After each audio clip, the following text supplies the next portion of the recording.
We're going to start the first panel of the session for diplomacy, parliamentarian, and political session. Likewise, we would like to salute the representatives of the parliaments of Ecuador, Haiti, Costa Rica, and Spain, as well as the representatives, the members of the executive power and judicial power of Guatemala. We ratify the gratefulness to the presidency for the peace of Guatemala. We also thank the representatives of the peoples and indigenous nations and the NGOs that are present here today. It's such a great honor to present the moderator of the session in the panel 1 of the role of the state as a guarantor to human rights. It's Senator Paola Holguin from the Republic of Colombia.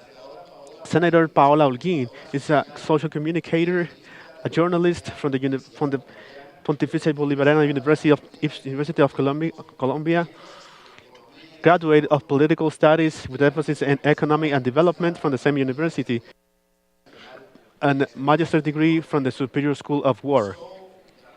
He also studied politics and strategy for social security, and as well as in the University of Defense in Washington for terrorism in the same center. In last elections for the Senate and the Chamber, 2018-2022, she was elected senator, getting the second highest vote in the Centro Democrático Party after the President and Senator Álvaro Uribe Vélez. With you, our moderator for the session of the role of the state as a guarantor to human rights, Senator Paola Holguin from the Republic of Colombia.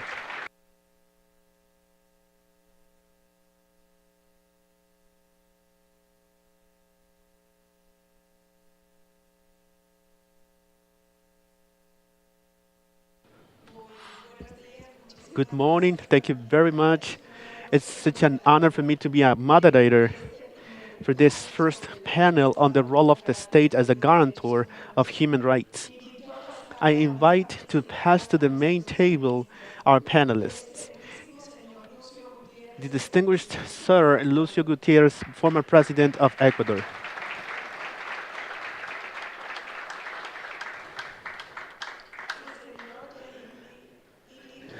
Mr. Yehiel Hilik, the joint spokesperson for the Vice President of Knesset, Israel.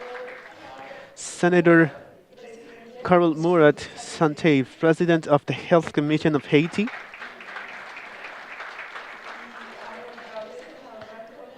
And the Honorable Senator Antonio Alarcó from Spain. It is very important for us, this panel, because we're going to discuss many subjects within the role that the state has as a guarantor for human rights and its function of making be respected, enforcing the human rights. And each one of the panelists will have about 15 minutes to have his intervention on the specific topic. And after, depending on the time, we'll open the panel for questions. If we are able to do that, and then we'll get to reach to some conclusions. Our first speaker is the distinguished Lucio Gutierrez, former President of Ecuador, civil engineer, former military from Ecuador. He was President of Ecuador from 23 to 25. He studied in the Polytechnical School of Quito, in which he obtained the title of civil engineering. Also, PE bachelor's degree in military science. He's currently leader of the political association called Patriotic Association. He's going to make his presentation on the importance of the democratic system for the peace of nations.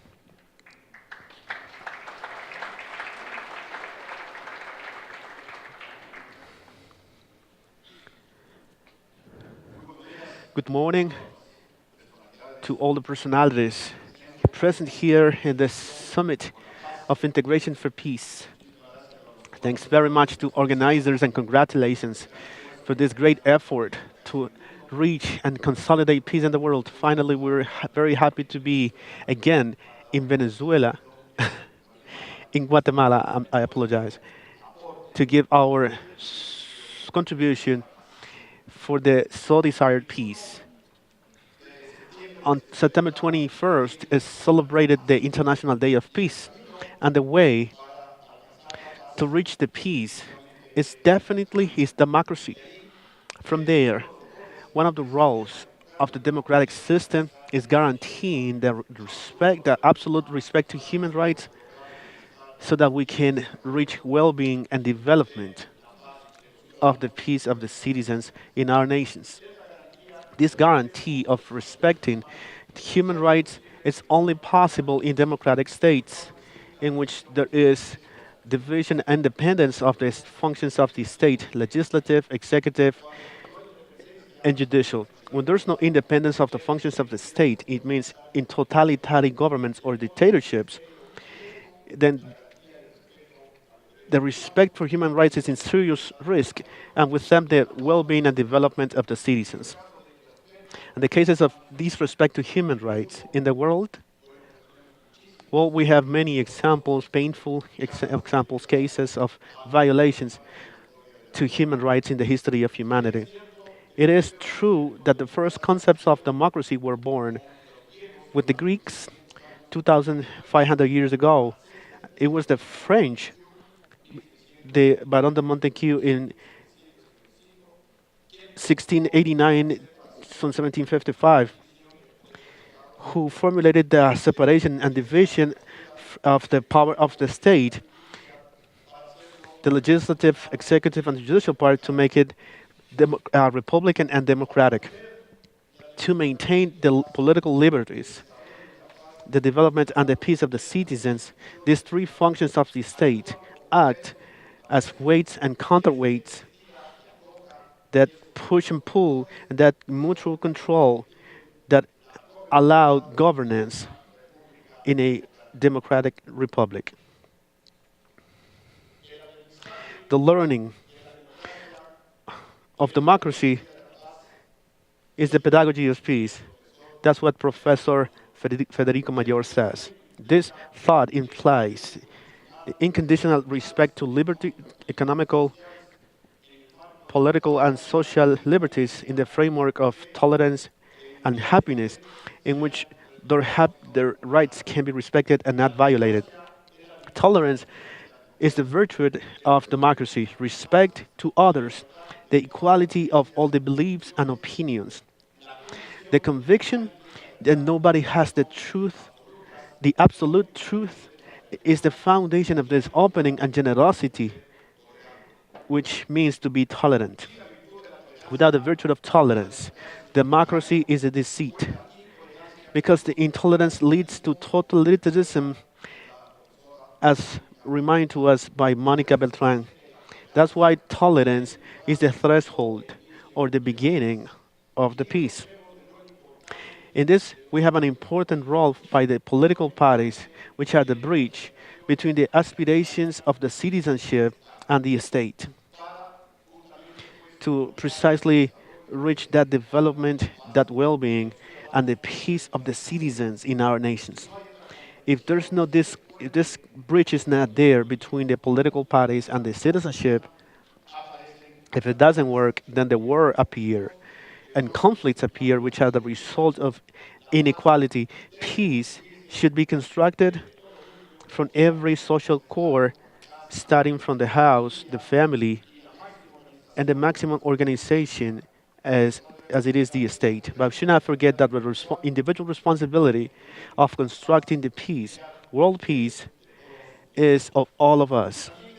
It is also important to educate new generations on the necessity of quitting to violence and to adapt pacific means to solve controversies like dialogue, negotiation, the opening, solidarity, etc., and to construct a consensus culture which will be the safest way to reach a culture of peace.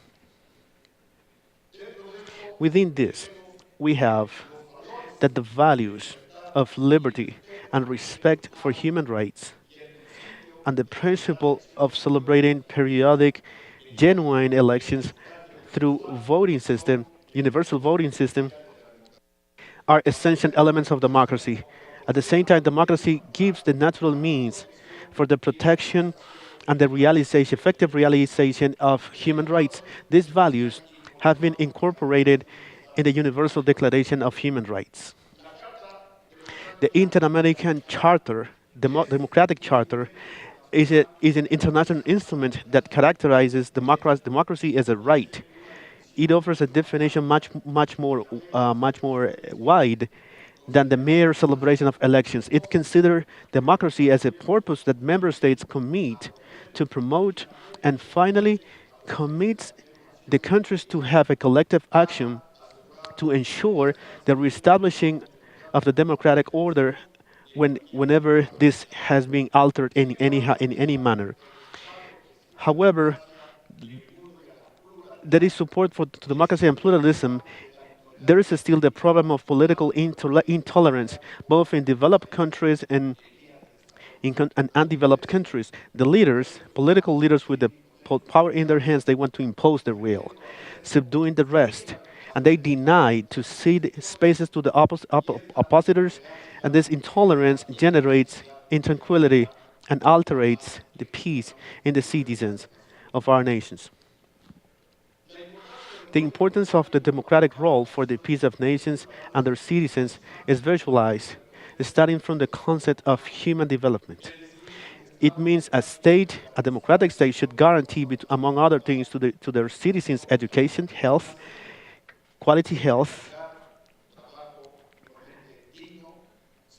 work with dignity, citizens' security, juridical security so they can start commercial activities, food security, elections, clean and free elections, periodical, peace, tranquility, and the liberty so that the citizens can develop as human people. In terms of the development and the peace, so that there be peace, there has to be development and vice versa. The statement that the peace is the absence of conflict is partially true because for the citizen to have peace, we need to seek not only to develop all his potential, but also to comply with the majority of his aspirations, taking into account his values as a human being and his dignity. The democratic peace starts from the concept that no citizen will attempt against the interest of another, and no nation will attempt against the interest of another. The conflicts between states have been diminishing as a result of the strengthening of the multilateralism in the world, the prevalence of the public international law, and the international humanitarian law, while the armed internal conflicts have increased, not only for the lack of human development, which is a fundamental requirement for democracy, but also for migration flows, especially we see this in the central of Africa, in the Middle East, and in north of Africa, and lately in our Latin America in the south. These conflicts, intrastate conflicts, require an analysis without the traditional prejudices as suggested by the Canadian of the responsibility on protecting with three big dimensions for the construction of peace. The responsibility of preventing, anticipating through all the mechanisms and the tools for peace to the conflict is evident that to a conflict that is evident to happen, the responsibility of intervening, which obligates us to rethink the concept of sovereignty, because is the responsibility of the international community in the application of the mechanisms of the multilateralism of the international law approved by United Nations to intervene in a country that is having a political armed conflict or in the context of natural disaster or a humanitarian crisis generated by a totalitarian government, or when that government cannot meet the needs of his nation. The third dimension of this proposal of the responsibility of rebuilding. A clear example was the reconstruction of Europe after the Second World War, and today it is one of the most prosperous regions of the world. What is it that we should do to contribute to the strengthening of peace? Practically, to insist strengthening in all mechanisms that are inside of democracy and within the Organization of the United Nations, within the Organization of American States, and among them, to continue making efforts in the world educating people to strengthen the trilogy of the separation of powers, legislative, executive, and judicial, because only with this separation and independence of the functions, the right, the absolute respect can be the absolute respect to human rights can be guaranteed, which will reach the well-being, the development, and the peace of citizens. Likewise, to strengthen and also educate and find the mechanisms so that the political parties and the leaders, when they are in the governments, so that they can be tolerant, that they don't impose their concept to their critiques, to different criterias, especially coming from the oppositors, because this alters peace in our nations. To impose initiatives like the ones of responsibility of protecting, like we said, is based on three proposals: the responsibility of preventing, the responsibility of intervening, and the responsibility of reconstructing. Likewise, we have to impose the individual responsibility of fostering peace. The peace should be constructed from every social core, from the home. We are all responsible individually of the world peace. It means that we can not only delegate the government, nor any other structure that has authority. The responsibility of constructing world peace is of all of us. We also propose to educate or insist in the education for new generations and on the necessity of quitting to violence and of adopting pacific means like dialogue, negotiation, solidarity, and constructing a culture of consensus, which would be the safest way to a culture of peace. And also in our continent to strengthen the democratic charter of the OAS so that it shouldn't be just a nice declaration, a poem, wonderful poem, but having little effect when democracy has been altered in our continent. Thank you very much.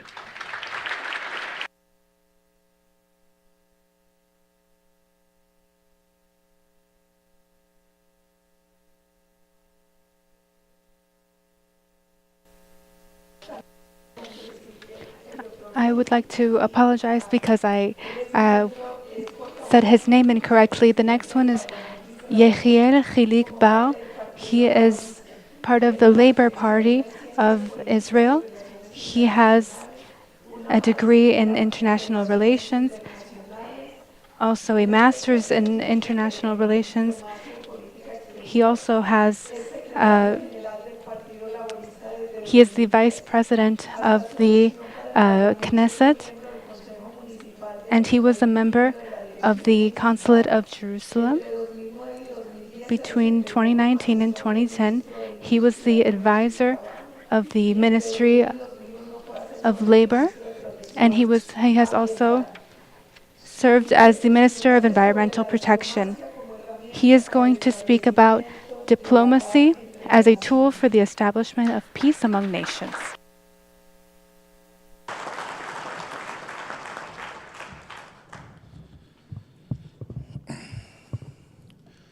Dear friends, thank you very much. First, I want to thank CUMIPAZ, the Global Embassy, and mainly Dr. William Soto Santiago, and to you, Gabriela Lara, for inviting me to speak here in this important conference. And I want to thank Guatemala on behalf of the Knesset, as the Deputy Speaker of the Knesset. I want to thank Guatemala for being such a good friend of Israel, such an important ally of Israel. You are really one of our greatest allies.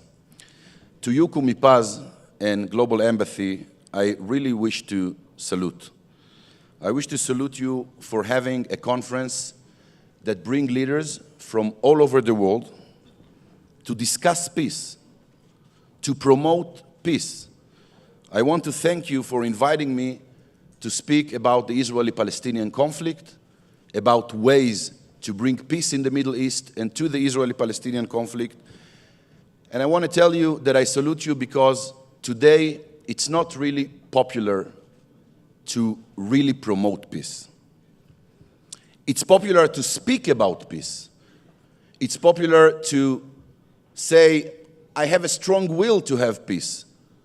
But today it's not really popular to really work hard, to really be brave in order to bring the longed-for peace. And unfortunately, for too many words, for too many people around the world, the word peace became no more than a lip tax. The word peace remained just another word in our prayers, in our holy books. And yes, unfortunately, for too many leaders in the Middle East today, it's not really pays to promote peace, really. Because after all, to promote peace, you have to be brave, not just to give great speeches. And in order to have peace, or to achieve peace, you have to make the necessary concessions. And it's hard to make the necessary concessions. There are many leaders that don't want or don't know how to make the necessary concessions in order to achieve peace. It's hard. By the way, to be in a position as a leader that not everybody likes you, it's hard. To be in a position that not everybody agrees with you, it's very hard. To be in a position that too many people are resisting you, sometimes demonizing you, sometimes even threatening you with your life, it's hard. But this is exactly what it takes in order to be a leader. This is exactly the price we have to pay in order to be a leader, a real leader, a courageous leader.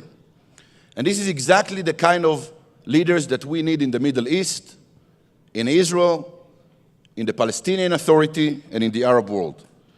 We need leaders that are ready to walk the extra mile and to cross the Rubicon in order to achieve peace. And we used to have these kind of leaders in the Middle East and in Israel. We made peace before. But unfortunately, for too many leaders in the Middle East today, it's much easier to threaten war than to really walk the extra mile for peace. And this is very sad neighborhood and reality that we are living in. Even worse, too many leaders prefer to manage the conflict. To manage the conflict rather than really try and solve it. They say to themselves and to the people, it's very hard to actually solve a conflict. It's not very nice and pleasant to solve a conflict. So hey, let's manage the conflict. This is a new invention today, managing of conflict. My friends, brave leaders don't manage conflicts. Brave leaders solve conflicts, even if it's hard, even if it's very, very hard. That's our duty and our obligations as leaders, even if it's not always politically comfortable. A real leader don't think only what kind of comments and talkbacks he will get in Facebook or in Twitter, and what will be his popularity rate in his community or in his party. A real leader do not think only about the next election results. And today, unfortunately, in many, many places, this is exactly the situation. A real leader should think what's the best thing to do for the future of his country, for the future of his people, for the future of the next generations. The next generations on your side, and yes, also for the next generation in the other side of the conflict. Because, my friend, in many, many conflicts, in most of the conflicts, and definitely in the Israeli-Palestinian conflict, the future and the destiny of both sides are connected to each other and dependent on the other. You cannot just detach them. And I have to tell you, you know, for me to be a proud Israeli, for me to be a proud Jewish, to be a proud Zionist means also to work very, very hard in order to bring peace between my country, Israel, and its enemy. For me, this is to be a proud Israeli. And indeed, you know, I'm a very, very proud Israeli. I'm a very proud to be Jewish. I'm a very, very proud Zionist. And in many ways, in many, many ways, I'm very proud in my country. I'm proud in what we managed to accomplish in Israel in only 70 years. We just celebrated 70 years. Because since our creation 70 years ago, the state of Israel has flourished as a country. In Israel's short history, despite constant terror and 5 wars in 7 decades, we fulfilled the ancient Jewish dream of rebuilding our homeland in the Promised Land. The people of Israel have revived our biblical language, the Bible. Small babies are speaking in Israel Hebrew, the language of the Bible. Israel is competing every day as a world leader in technology and in science. And each day Israel pushes the boundaries of medicine and science to the end of human imagination. In Israel we have made literally the desert bloom. In only 70 years we have created a strong Israel. We created a modern Jewish state living in our ancient Jewish homeland.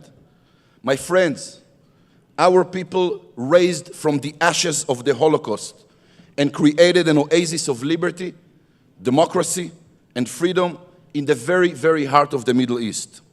So indeed, for me, Israel is a role model in too many things.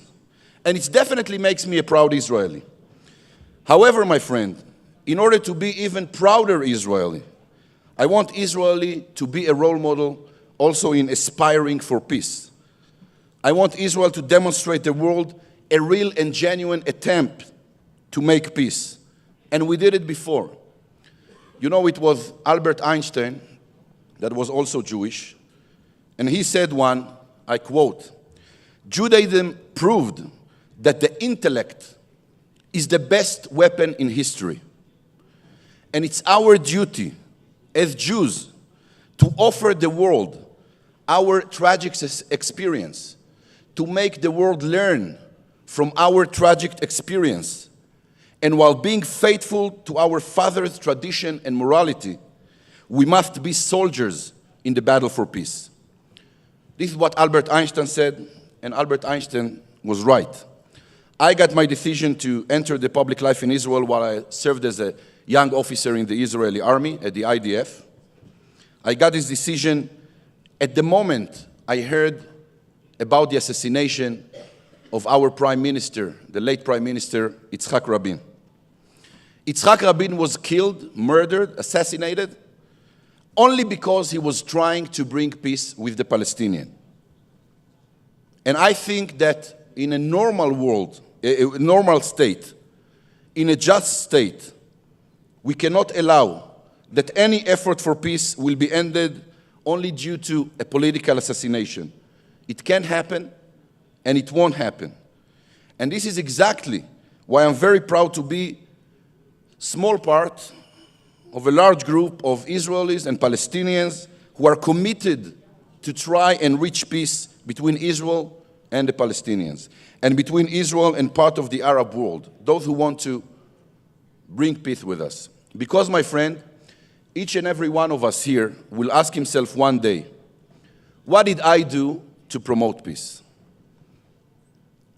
Each and every one of us in Israel and among our neighbors will ask himself, what did I do to promote peace in my neighborhood, in the Middle East, in order to solve the Israeli-Palestinian conflict, and in order to leave my kids and grandkids a better world, a safer world to live in?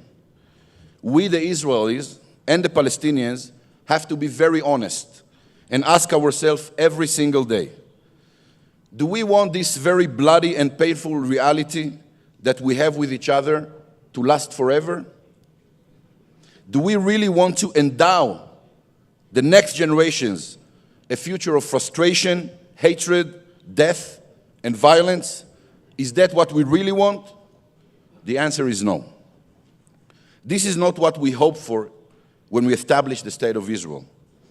Our destiny is not to submissively accept the existence of this conflict.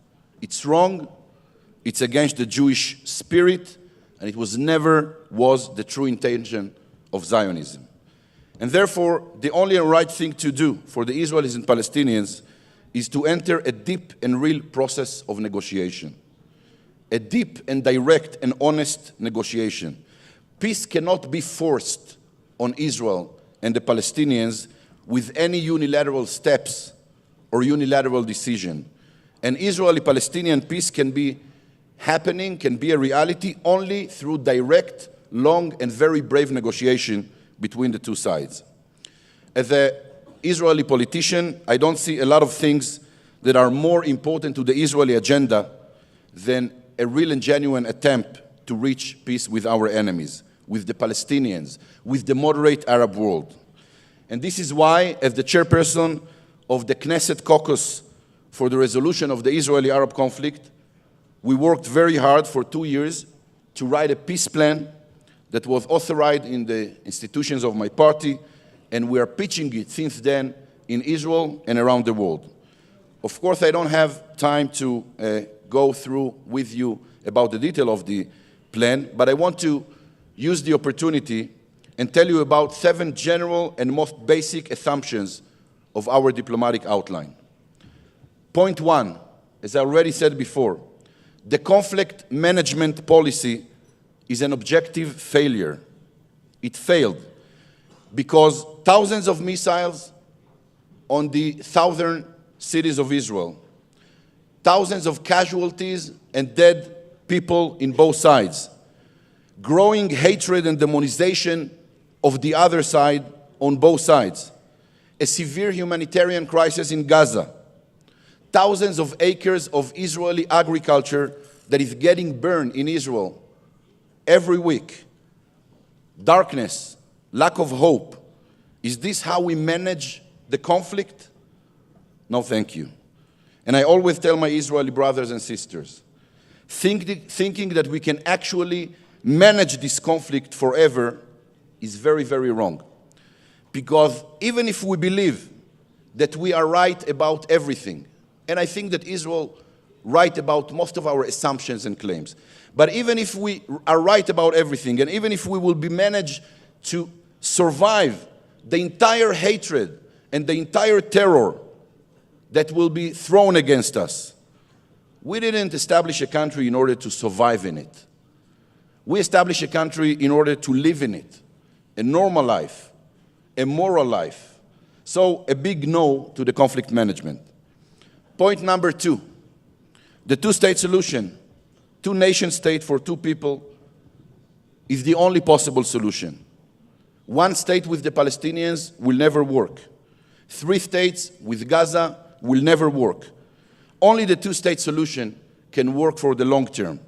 A strong and successful Israel, a Jewish and democratic state, the nation state of the Jewish people in our homeland, next to a small and demilitarized Palestinian country.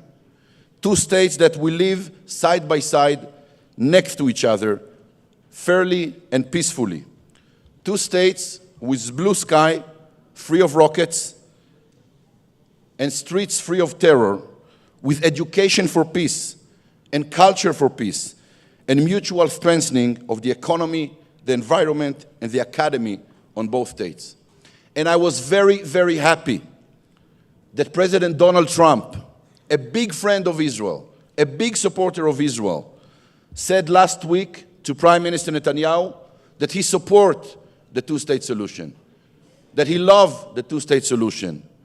And if a great friend like Donald Trump said it, probably he understands that this is also very, very good for Israel.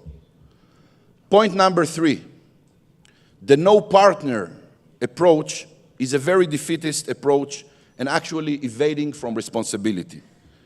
We need to help and build the partner in the other side of the conflict, and not just to shout there is no partner. Because in war and in conflict, usually the partner is not nice, is not good, he's the enemy.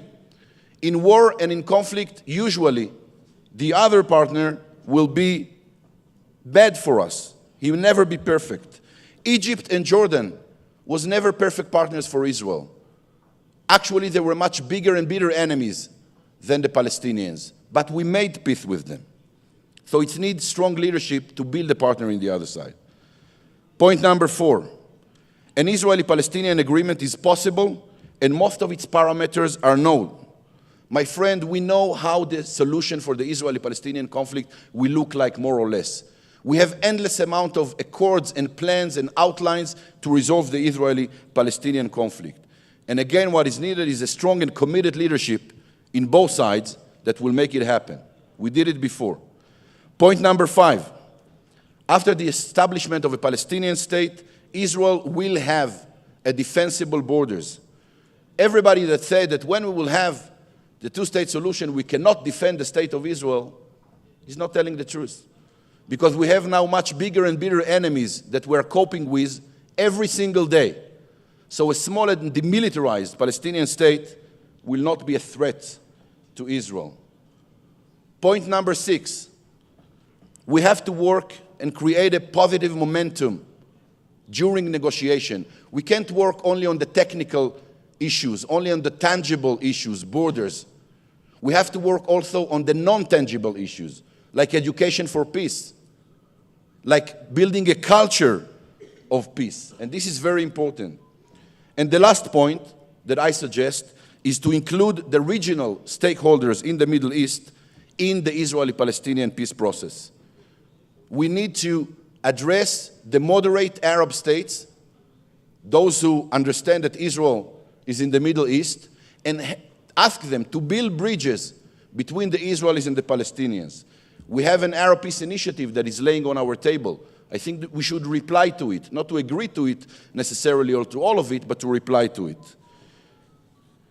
So those are 7 very important and basic points and assumptions we have to think about if we really want to promote an Israeli-Palestinian peace. However, my friends, to conclude, after everything I said here, after all of this speech where I spoke mainly about my obligation as an Israeli for peace, allow me to say also a word to the Palestinians, to the Arab world. Allow me to say also a word to the enemies of Israel. I addressed Israel enemies and telling them, you should decide, really decide, if you want to live in the Middle East next to us or instead of us.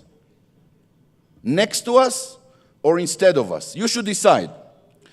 Because if you want to live in the Middle East next to Israel, we have an obligation to find the path for peace together with you.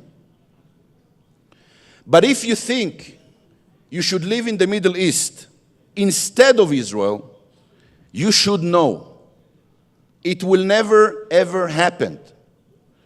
And I'm telling the enemies of Israel, if you want peace with Israel, we must make sure that Israel will be more than willing to reach our hand for peace. But if you have some hidden dream to live one day in the Middle East without Israel, you should know Israel is here to stay. My friends, peace is not a luxury. Peace is a necessity. Peace is our duty and obligation to the humanity. Peace is a basic human right. Let's take a decision right here to work really hard in order to promote peace in the Middle East and anywhere around the world. And if you didn't understand the bottom line, I will try to tell it in Spanish. Amigos, la paz no es un lujo. La paz es una necesidad. Elijamos la paz. Muchísimas gracias.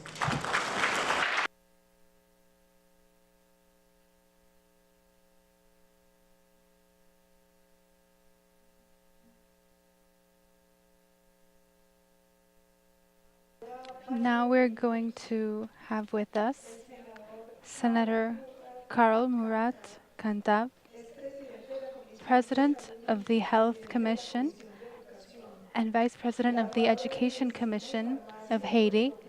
He graduated in pharmaceutical studies in Port-au-Prince. In France and Switzerland, he also continued his professional career, and in Barcelona in 2015 on management of cooperation projects, international projects, and finally graduated in 2019 in Montreal. He is going to speak to us today about the mission of the states in the construction of the common good.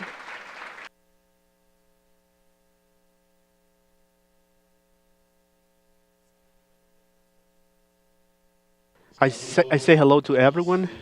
I say hello. I salute my friends, the panelists here. I salute the organizers of this assembly. I'm going to speak French. Somebody's going to translate me because my official language is French.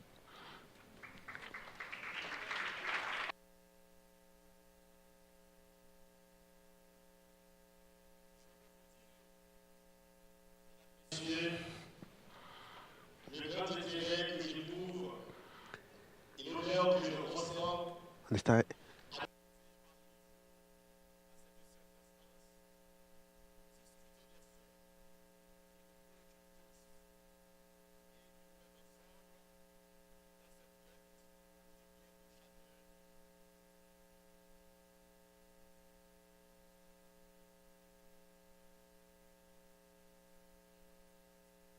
I'd like to tell you, gentlemen, the big interest that I feel the honor and honor to be here to discuss the rights that are of our general concern in the search for the good for all of us.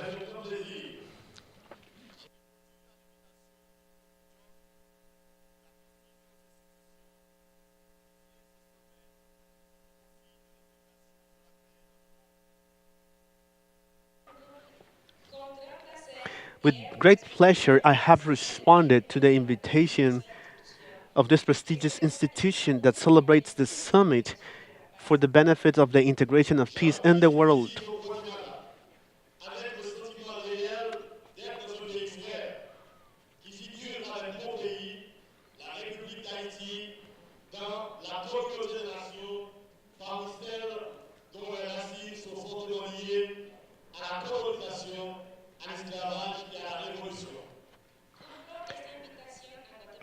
I replied to this visit to Guatemala with the real sensation of being in a brother country that is with my country, the Republic of Haiti, in a community of nations between the people whose roots are founded and deeply connected to the colonization, slavery, and revolution.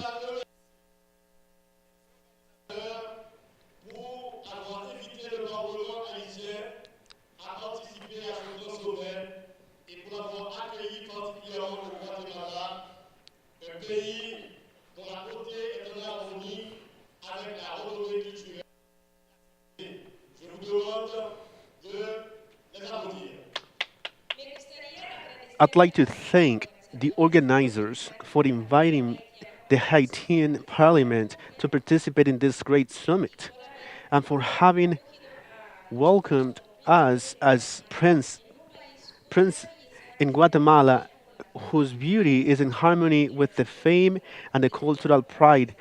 I ask you to please applause yourself.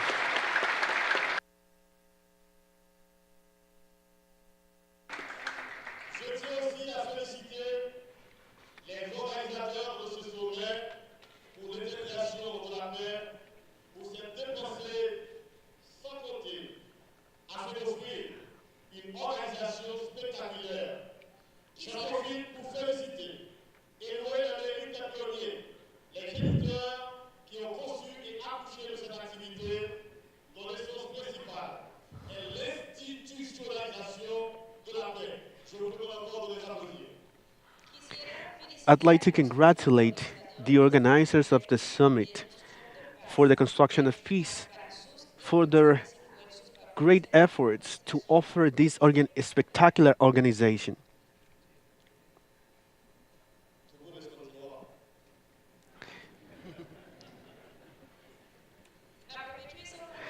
I take advantage of this opportunity to congratulate and to praise the merits of the pioneers, the fathers who conceived and gave birth to this activity, whose principal aim is the institutionalization of peace. Please applause them.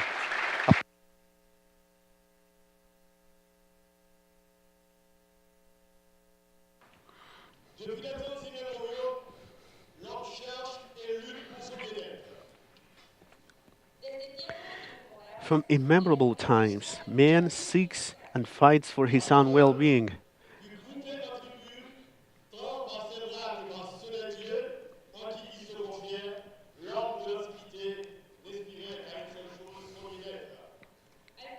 At the beginning, men would only group in tribes, embracing one another and their gods, in which they believed.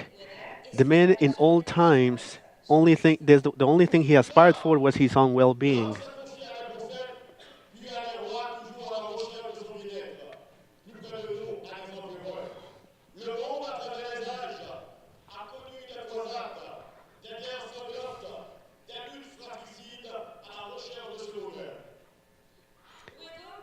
Then men started trusting his prophets as well as his kings in the search for his well being, in the same way that those of us who used to believe in emperors. The world through the centuries has experienced crusades, bloody wars, fights in the search for happiness.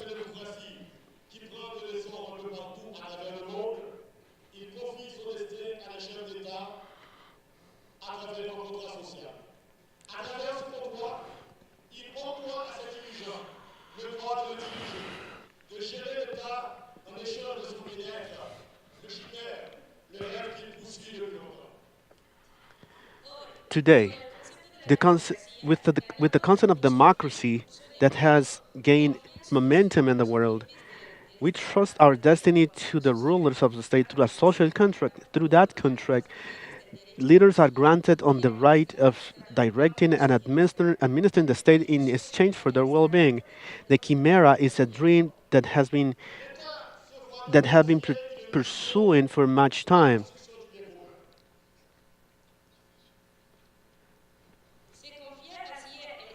It is then the state is granted the mission given by the Constitution, which is the common wellness. In first place, it is important to define what common wellness or common good is.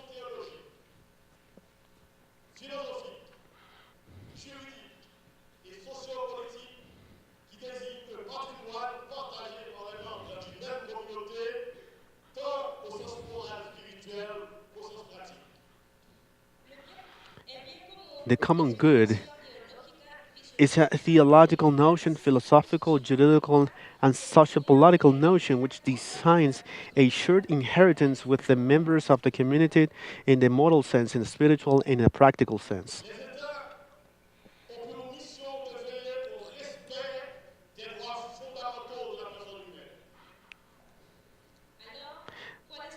Then, what is the nature of this mission? The states are responsible to guarantee the respect to the fundamental rights to the human person.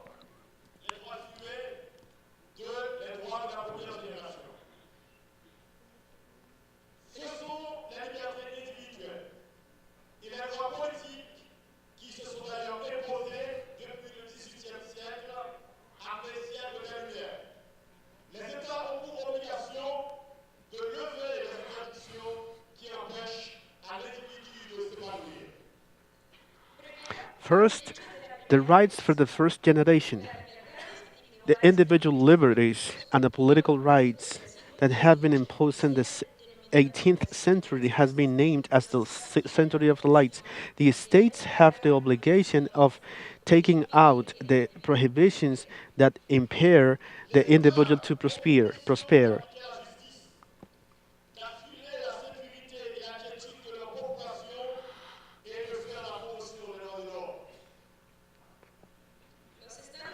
The states have the mission of applying justice, guaranteeing security, tranquility of their populations, as well as promoting the human rights.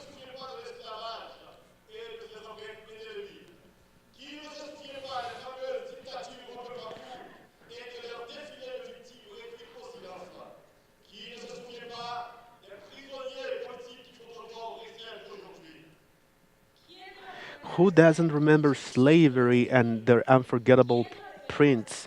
Who doesn't remember those famous dictatorships all over and their parades with silenced victims? Who doesn't remember the political convictions of people that are still in jail?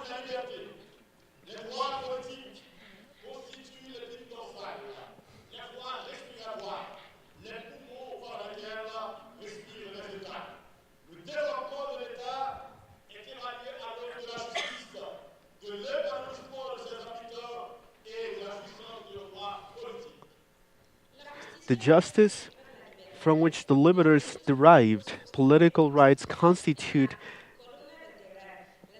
the backbone, the respiratory ways, the lungs, and what the states breathe.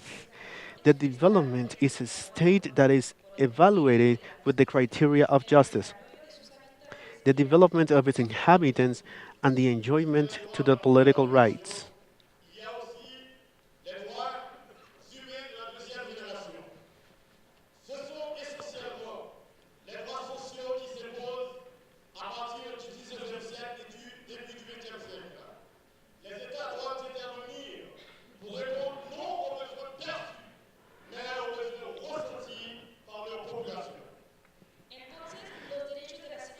So, the rights of the second generation.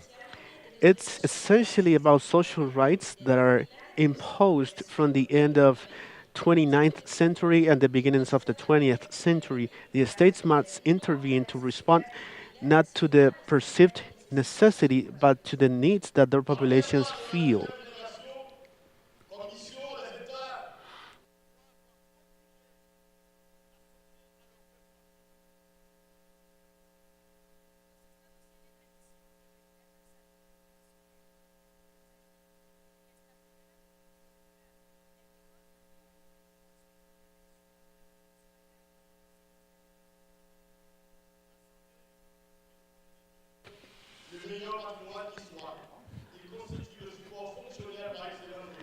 Health is the first priority of and the best patrimony. It constitutes the best support by excellence to man.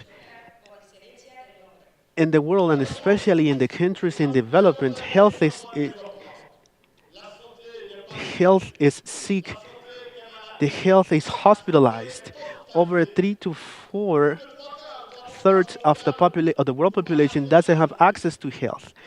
Illnesses, chronic illnesses like high blood pressure, diabetes, infectious illnesses like AIDS, tuberculosis, malaria, cholera continue dominating and killing millions of people in all the world each year.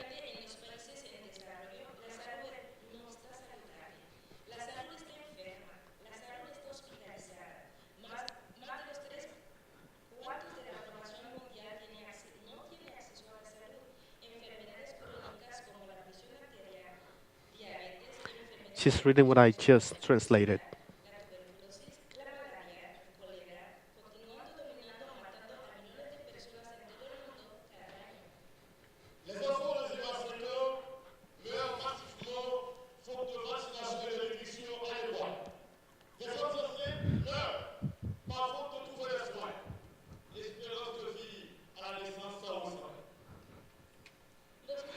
The children from 0 to 5 years of age died massively for the lack of vaccination and adequate nutrition. Pregnant women died for the lack of assistance. Life expectation at birth. The states have the mission of fighting against those illnesses and work to consolidate health.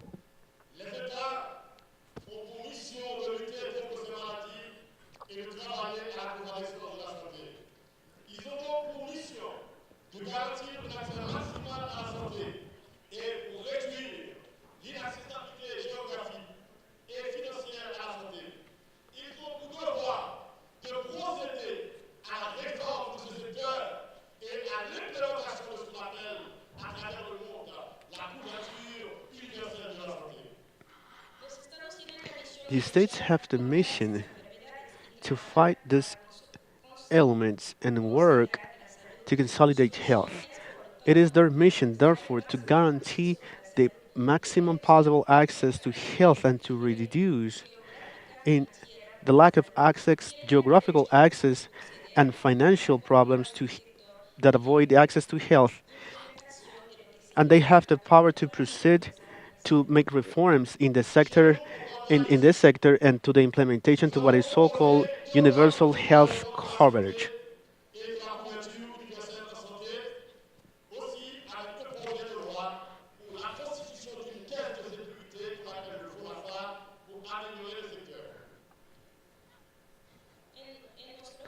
In our home, in the Haitian parliament, we have proposed two laws to reform as reforms to the health and the universal health coverage, with a project of law for the constitution, creating a fund called FONASA for the improvement of this health sector.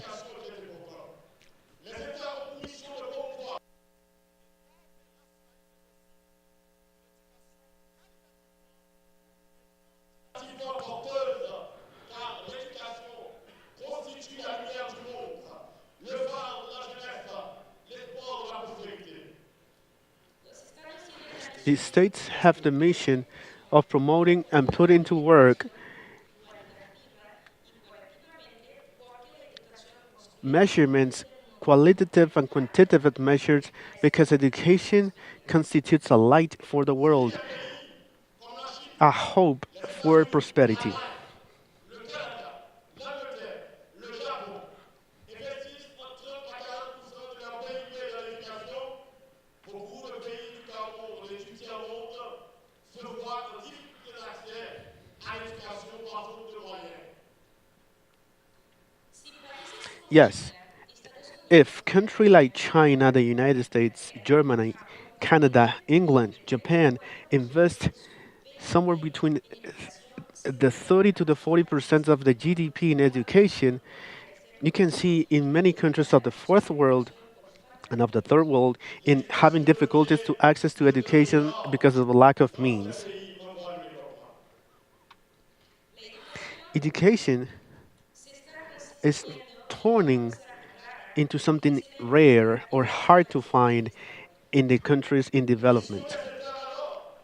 Dans une approche de justice sociale, et de combattre l'analphabétisme, l'illettrisme, de permettre que l'éducation soit accessible à tous, quelle que soit leur position politique, leur rang social et leur économique.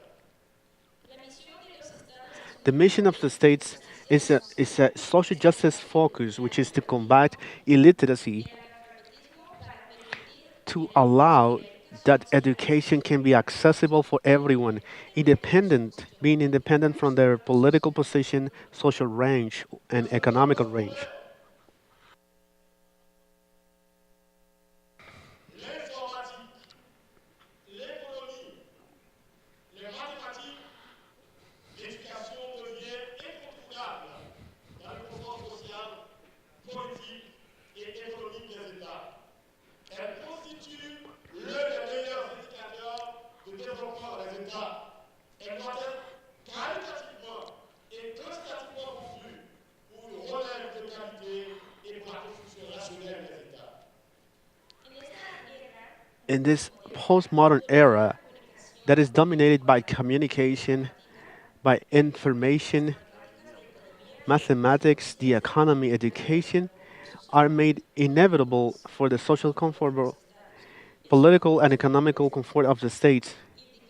And it is one of the best indicators of state development, which should be given in a qualitative and quantitative form for a succession of quality and for the rational construction of the states. Devant les difficultés que nous avons pour la prise en charge de l'éducation, nous venons de voter le projet de loi sur le Fonds national de l'éducation pour mieux aborder les difficultés y afférentes. In our home, taking into account the difficulties that we have to take care in terms of taking care of education, we just approved a project of law for the National Fund of Education to address the difficulties related to the education. Les États ont pour mission de promouvoir et d'assurer l'autosuffisance alimentaire. The states of A23 have the mission of promoting and guaranteeing self-sufficiency for food.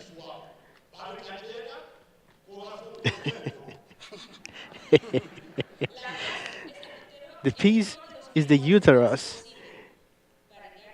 Is one of the best possible pieces. Is my belly is full, my heart is happy. De travailler à l'augmentation de la production nationale sous toutes ses formes, d'exporter moins qu'il n'importe et d'augmenter par ainsi leur devise pour le bien de leur collectivité, les empêchant ainsi de prendre le chemin de l'immigration vers le ciel plus clément, avec pour conséquence la fuite des cerveaux. It is a responsibility of the states to work to increase the national production in all its forms, to export less than what they import, and therefore to increase their currency for the good of their communities. By doing this, they avoid, they take the ways of immigrating. If they don't, the governments don't do that, people immigrate. Bien que les États ont failli à leur mission de prendre soin de leurs habitants. Too many young people abandon our land. Too many families are displaced. Too many societies suffer separations that could be avoided because the states fail in their missions of taking care of their inhabitants. Les États ont pour mission, dans la construction du bien commun, de travailler au logement décent de leurs habitants, d'assurer leur commodité. The states have the mission of constructing the common good, to work for housing with dignity for their inhabitants, and to guarantee a comfortable inhabitation. Maintenant, nous allons parler des droits humains de la troisième génération.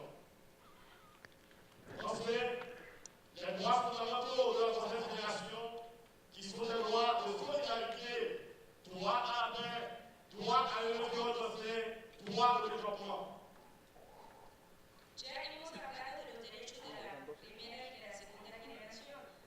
We spoke of the rights of the first and second generation. Now we're going to speak on the fundamentals of the third generation, which has the rights to solidarity, the right to peace, the right to a sound environment, and the right to development.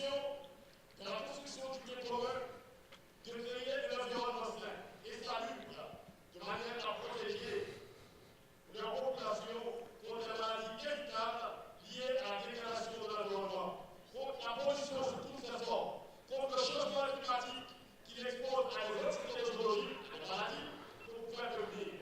Ils ont pour mission de prendre toutes les dispositions pour procéder à un développement intégral par l'installation d'infrastructures de toutes sortes et à établir des dispositifs pour que la paix soit établie tant avec les entités politiques, sociales, civiles de l'intérieur qu'avec les États en exercice.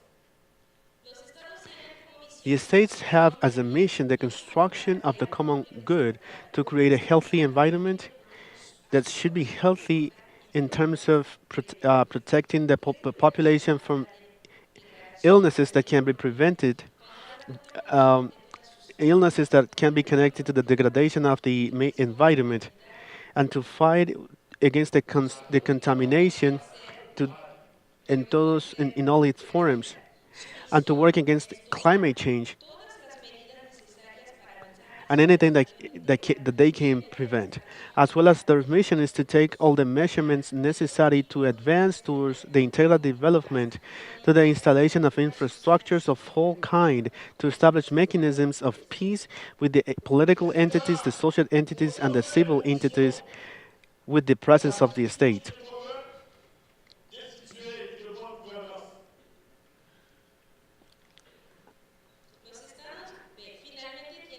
The states, B, finally, they have the mission of building the common good so that they can become into a good government. En gérant leur dénier la transparence, en évitant la kleptomanie, en informant leur population de l'évolution des affaires de l'État, même si les affaires de l'État gérer à travers une discrétion intelligente.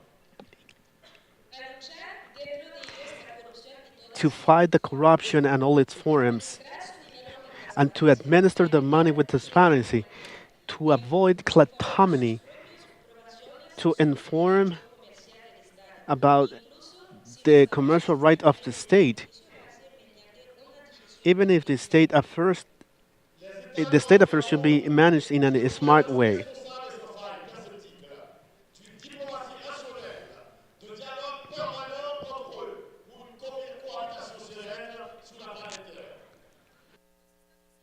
The states should demonstrate a responsible government, an impeccable and a rational diplomacy, permanent dialogue between them for the pacific coexistence in the planet Earth. Il est ressorti de tout ce qui précède des devoirs des dirigeants des chefs d'État qui s'imposent comme les 10 commandements de la Bible.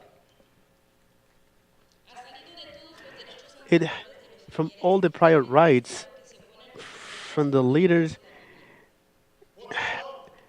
some commandments like the Ten Commandments of the Bible have emerged. First, they need to serve and not to serve. They have ethical and moral duty. They have a duty to transparency, of protecting, the must of respecting and may the law be respected, the must of telling the truth, the must, the must of keeping the pride, the honor, the dignity of the states, the duty of working to the greatness of all states, the duty of inspiring trust to their peoples,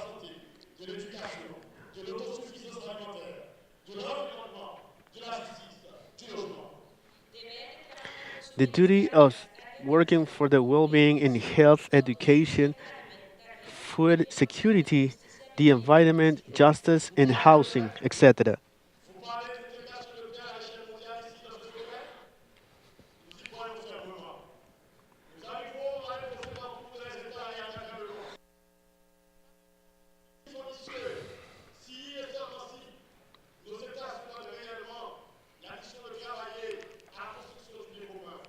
Si les dirigeants font l'effort de s'acquitter de leurs devoirs vis-à-vis de leurs mandats, et si l'effort de dialogue permanent s'institue entre les États au lieu de guerroyer, alors la paix sera dans les ventres, alors la paix sera dans les têtes et dans les esprits, et CUMIPAZ se sera acquitté brillamment de sa mission.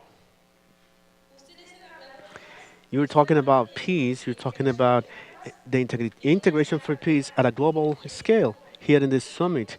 We firmly believe that we'll have success to impose this to all the states in all the world. We will reach this ambitious goal only if, and only if our states really propose, enable themselves to work for the common good, if the leaders make the effort of complying with their duties with their electors, and if they make the effort of constituting dialogue, permanent dialogue between the states instead of war.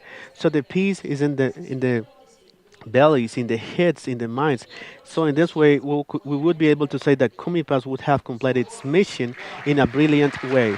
We are all the same.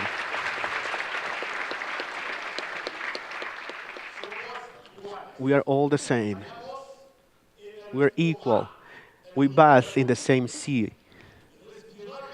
We breathe the same air, the only air we have in the world.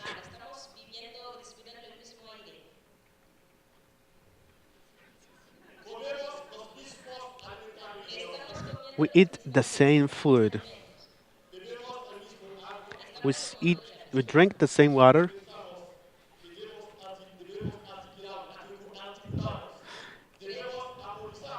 We, we,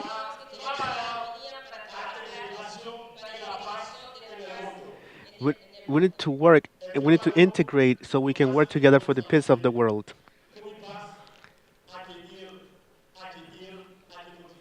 Después de CUMIPAZ, after CUMIPAZ, we have to go and continue and continue. Thank you.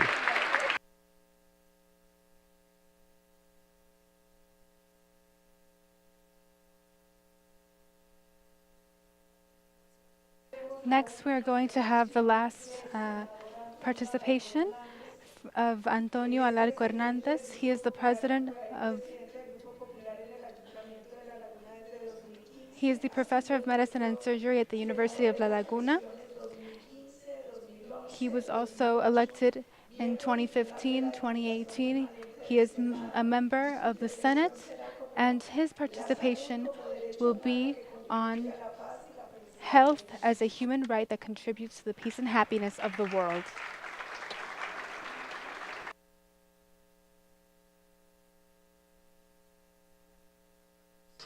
All right, good afternoon. I am the last one. I'll try to be the most explicit possible. But let me to take my first moments of the time in thanking you.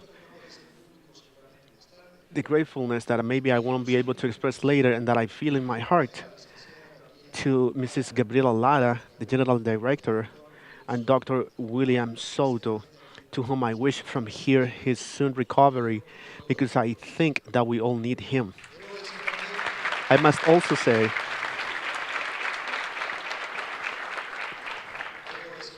I must also say that a professional of surgery is talking to you, a professor, a scholar who believes that politics is the most noble thing that a citizen can do. It's a volunteer act, and that waking up in the mornings and saying that what you're going to do is dedicate yourself to others, that's what politics is called with a capital letter. And that's the only gratefulness of the satisfaction of the duty being fulfilled. I must tell you that I'm not, except from vanity, but I have lived some years, and I think that the feeling of having accomplished my duty is something that you really want to achieve and continue having every time. In this moment, we're in Guatemala. We have a language in common. I'm sorry for those who don't have it, but the social and anthropological phenomenon, Hispano-American, Ibero-American, is unique.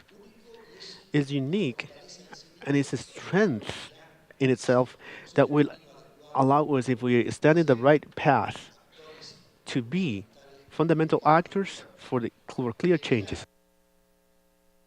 To come to the CUMIPAZ, this Summit of Integration for Peace,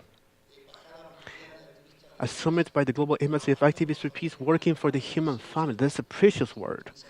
That will more with the copyright permission of CUMIPAZ, will continue to use this more continuously to create concrete spaces of interchange for peace, for the strengthening of universal justice, of sustainable development, of integral happiness of the human being and of the nations.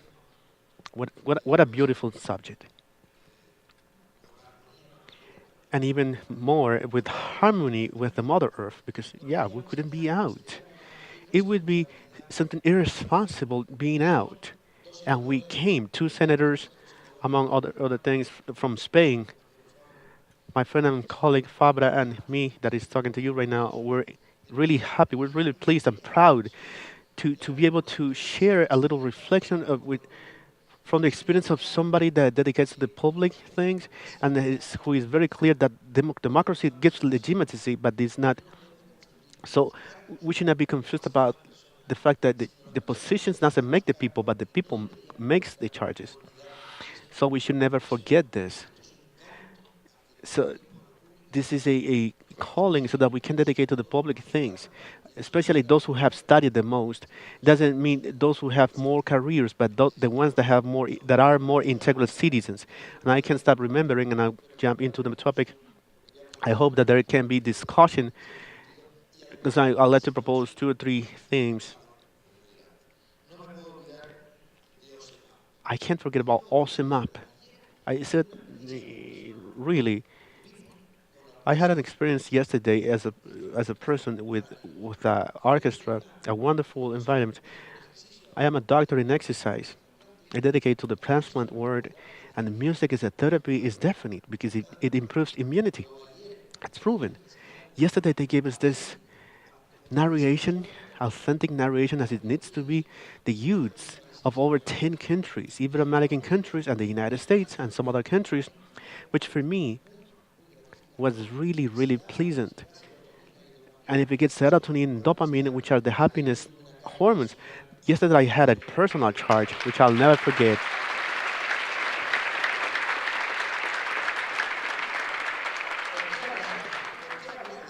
Why to speak about health, where we're speaking about rights and peace? Because it's indispensable. I'm going to tell you something, because you are forgetting, we live in a year in which the 70th year of the human rights are being celebrated. We have 30 rights,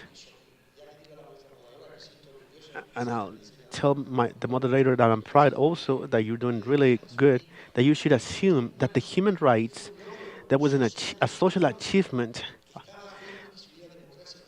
that was independent from democracy, but that we have to comply and modify the language.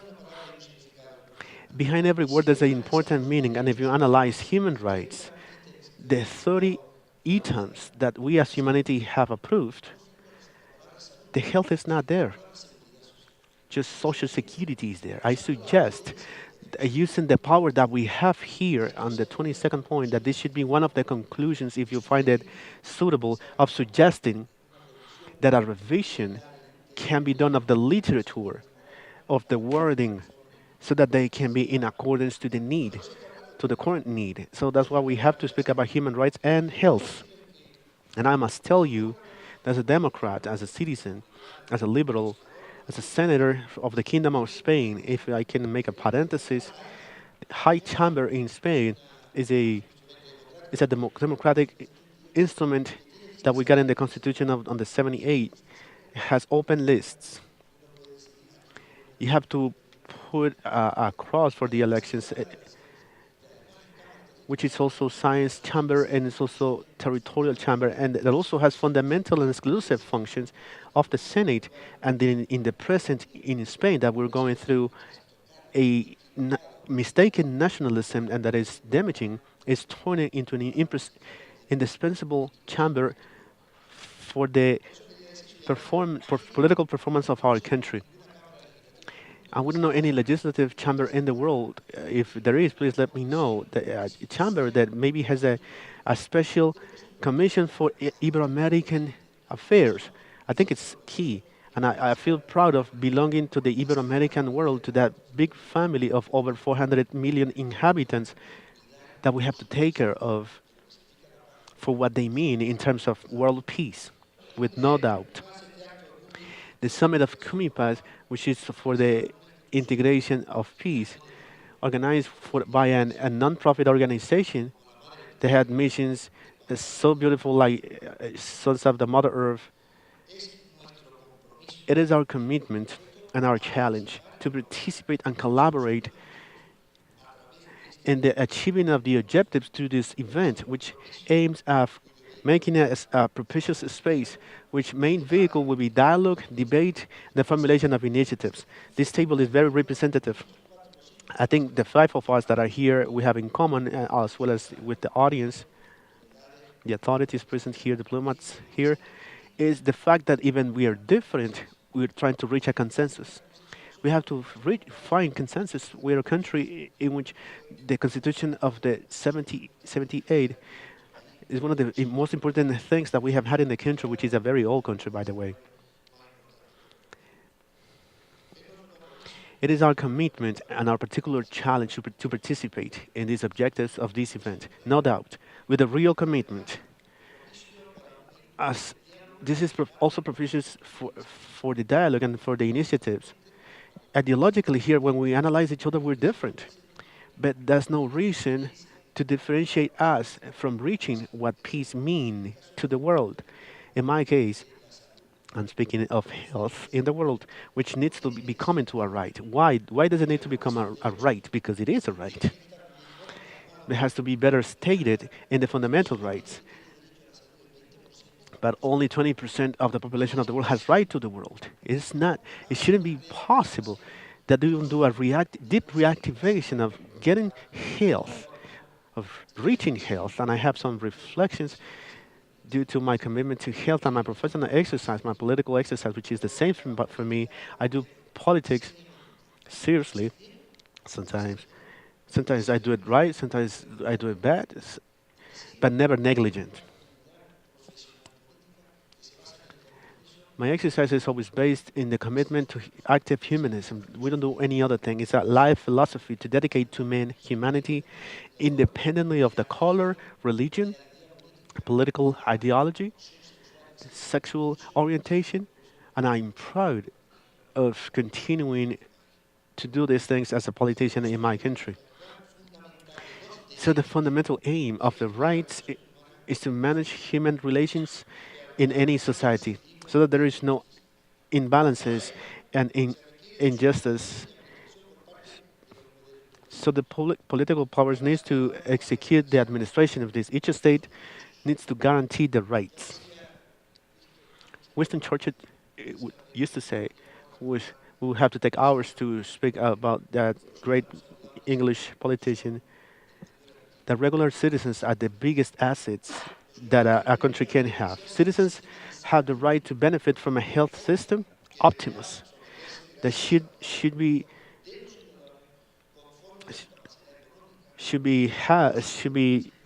used according to their capabilities.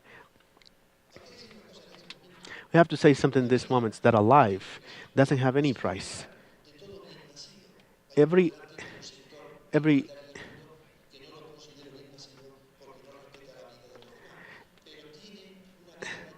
a life doesn't have any price. Those of us that are in this world,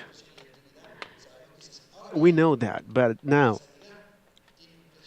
being cured has a price, and it cannot be unlimited. And we have to transmit that. So that's why we have to look for many covenants. So we have a universal letter of services in which health can be recognized. In this moment, we are in a change of paradigm, absolute paradigm change. All of those of us here, it's irreversible, which is new technologies in a definite way.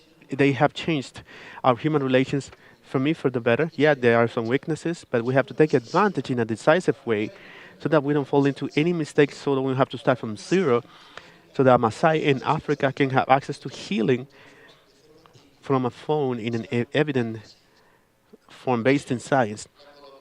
For that, public and private collaboration, corporate social responsibility, and ethical partners are definite to be used.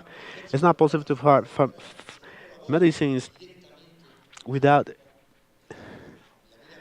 with the collaboration of the private sector, the laboratories, the patents. There was a CSR table here. Let us don't forget of the ethical funds. That's a challenge that we would say of trying to reach. This summit can be a fundamental reason. I trust this very much for the specific weight that it needs, that it has. That we should get a public health system is an objective necessity for this world. It's an objective necessity of democracy. It's not a fashion, and we should try to find it. On October 9th in Laos, there will be some events for the financing of international health, a very important subject that we can reinforce from here. The ideas and evidences will be discussed on how to apply policies that enable the evolution to those coverages. It's something important that we're dealing with here in this panel. That this will be spoken of in the UN in October 9th. Not only thinking like only the nation, it needs to be like a national concept and world concept of coming together, because it is evident that the resources, we have to really distribute this really well so we can reach to what is called health. Sanitary problems we need to have a consensus and address possible challenges, taking advantage of the potential tools that we currently have, but leaving really clear that with these tools, that it is a right,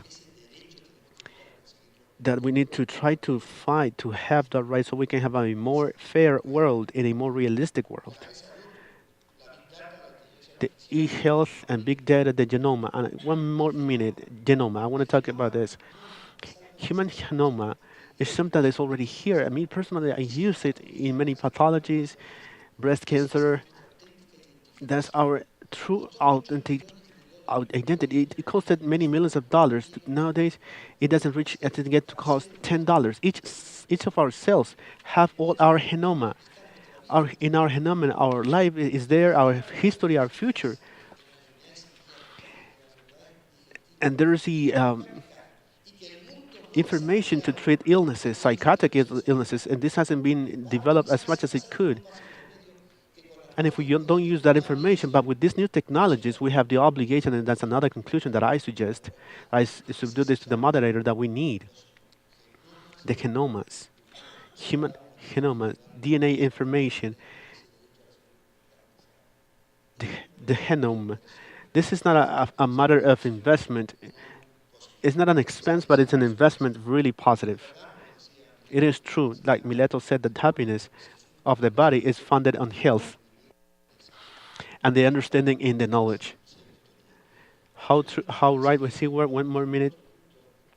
Another point that I should press for, quote unquote, from this summit, the first summit that is celebrated in country, a small, wonderful country, with a calling for big things, the great culture that I know a little. I have a few days here because we have an intense work. The objectives of the millennium is another point that I suggest for this summit to keep in mind. It has 8 points only, and there we have to put in those points that I'm not going to read. You can find it, the ODMs. It's not stated as an objective. Health is not as an objective there. Things related to it are there. How we can add through the house. We need to have foundations for the real well-being of human beings. It's the international commitment to reach these challenges using the arms as a vehicle. It is important that this is a global activity and an organization with international legitimacy for world health that only in the last month has reached to, to commit to lead the fight against infectious and illnesses. 900,000 kids die in the world for pneumonia. The treatment for pneumonia costs €2. It's incredible that it's one more day. As we speak here in this wonderful scenario, this great auditorium, that people around the world, and because we don't give amoxicillin, that also almost doesn't cause anything, that 900,000 kids die. We shouldn't allow that. There we can speak about CSR, corporate social responsibility. It's indispensable because a company currently has three objectives: creating employment, making benefits, but also having corporate social responsibility. And if it doesn't have it, it's a bad company. And at the end, and I'm going to close right now, they were calling my attention right now in a very nice way, as they are, as this Guatemalan world is. You're impressed with so much affection here, and we try to correspond somehow, but we don't get to the half of what you are, how you are. I'm really glad about you. The chat that we proposed was for a World Ethic project. World by the Hans Kuhn said over 30 years something that is not being complied, and I'm trying to finish, but we have to do the project because if we don't, if it if we don't have universal values that exist, but if we don't organize them, so we get helped to have the equality that we need, and we're going to get confused because, like Hans Kuhn was saying, I'm going to finish really right now. How can can be possible in economy and religion. The idea of world ethics is possible. Survival of humanity without a world peace is a it's possible the creation of a new economical fair system. Is possible world peace without world peace? Is the peace of nations possible without the peace and the communion of religions? I'm going to respond to that, to these questions. No, it isn't. Thanks.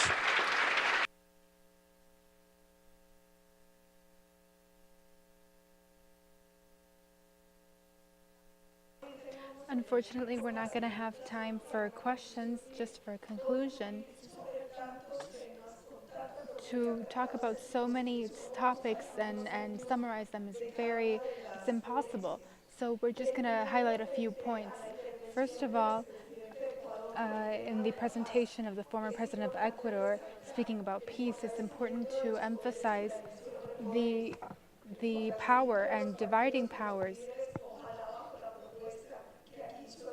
and for leaders to take the responsibility to protect and to prevent and to reconstruct rights. The responsibility we all have in building peace and education in a culture of peace. And finally, a fundamental point, going back to sovereignty in a moment of regional crisis like that in Nicaragua and Venezuela. It's important to recover sovereignty and to have international intervention when the defense of human rights is being violated.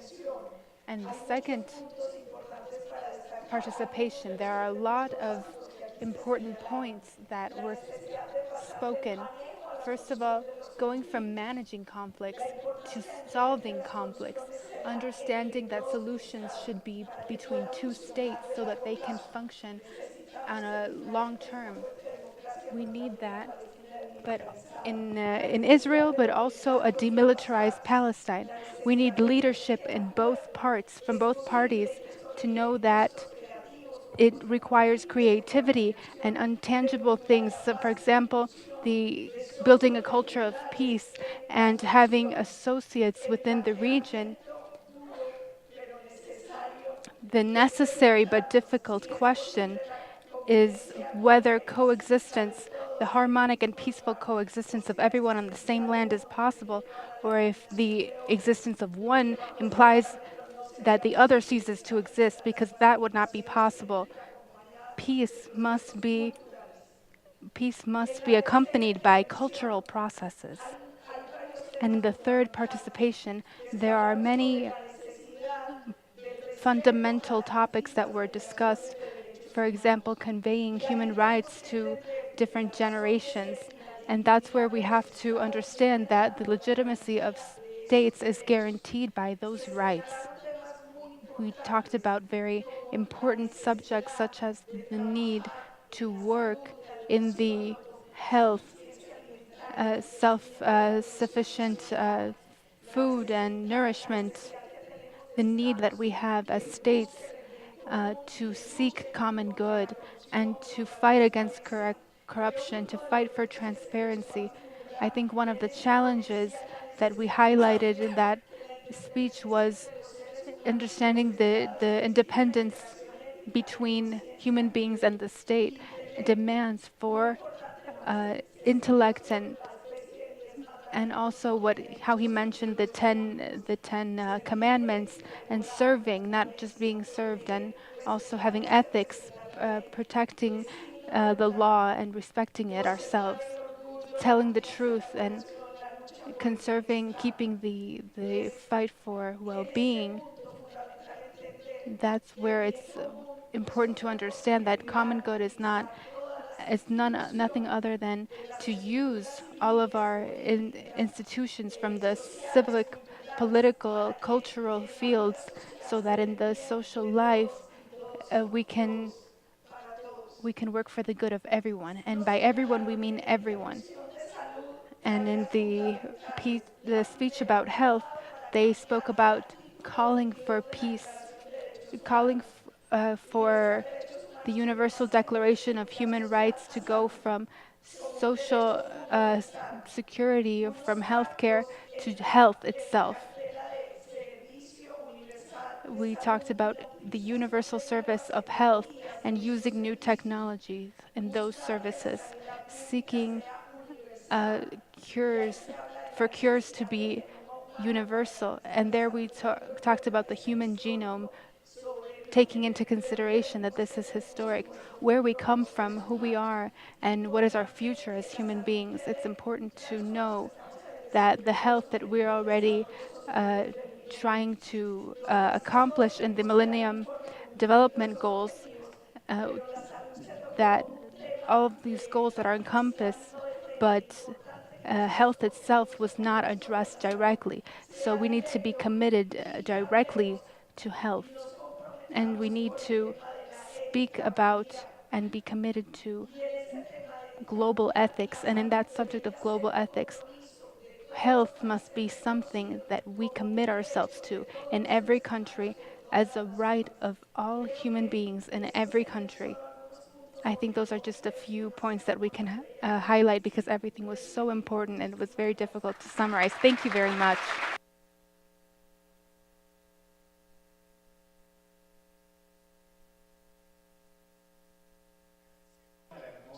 We are very thankful to the Senator Paula Alguin for summarizing this and for all the panel for participating. If you could please honor us by standing so that we can take an official picture and then we can continue.